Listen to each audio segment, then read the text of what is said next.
Hi everyone, it's me Gautam, and in this video we're going to learn how to calculate the area of more complex and compound 2D shapes.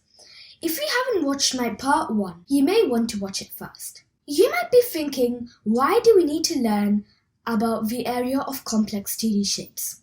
Well, actually there are more unusual 2D shapes than you think. Let's take an example as a roof. I went outside and found that some houses have trapezium and even parallelogram shaped roofs. Let's start off with a parallelogram. A parallelogram is a quadrilateral which has two pairs of equal sides. In simple terms, it's like a stretched out rectangle.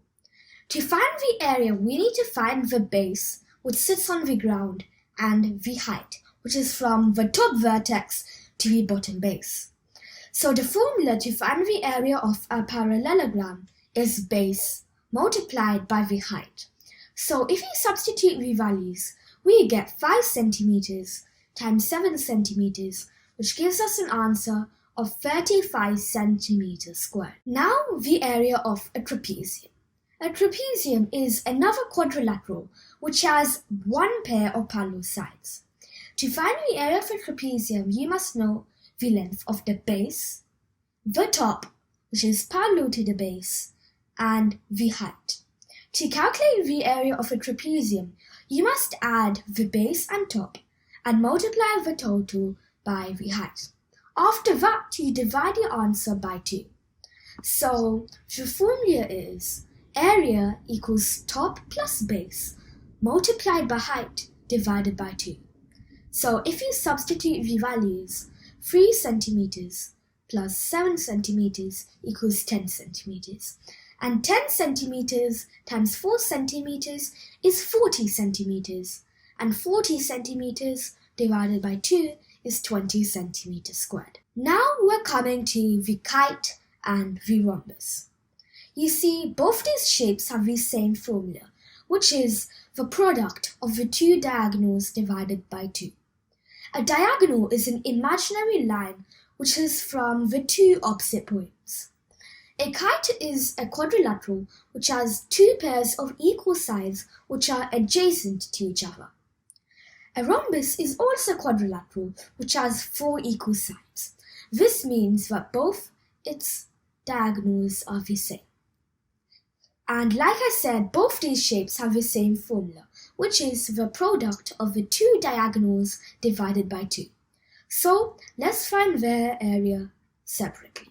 First, let's start off with the kite. Let's say one diagonal is 6 centimeters and the other diagonal is 4 centimeters. The area is 6 times 4 divided by 2, which gives us an answer of 12 centimeters squared.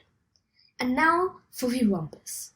If we substitute the values, we get 6 centimeters times 6 centimeters divided by 2, which gives us an answer of 18 centimeters squared. Now the area of a polygon. First, let's take an example as a hexagon, which has 6 equal sides. First, we need to find the apothem, which is a line from the center to the midpoint of any side of the polygon.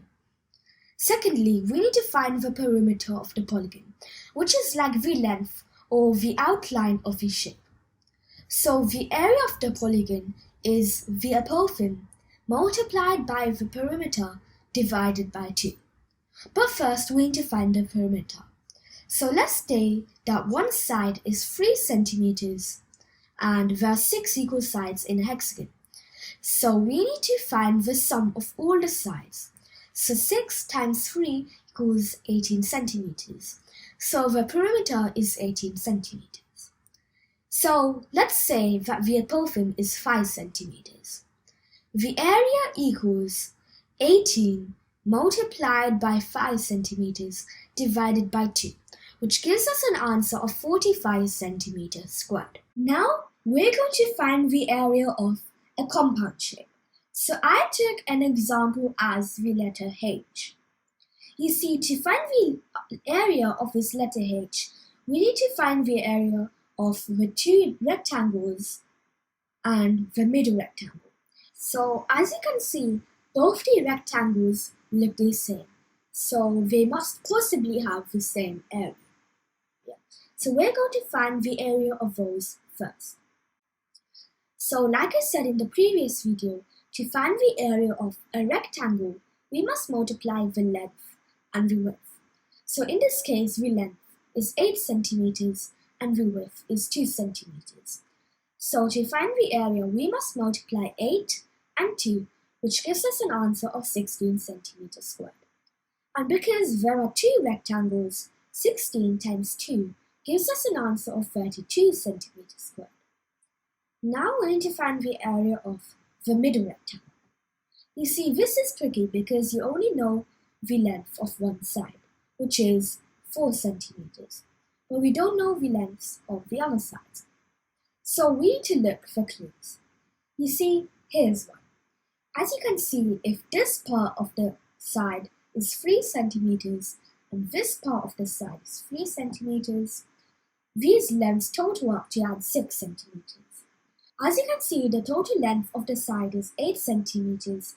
8 minus 6 gives us an answer of 2 centimeters. So to find the area, we must multiply 4 and 2, which gives us an answer of 8 centimeters squared. But the job is not over yet. We need to add up the areas. So 32 centimeters plus 8 centimeters gives us an answer of 40 centimeters squared. And just like this, you can solve more complex compound shapes by breaking it up into several parts. Guys, that's it for now. Thanks for watching.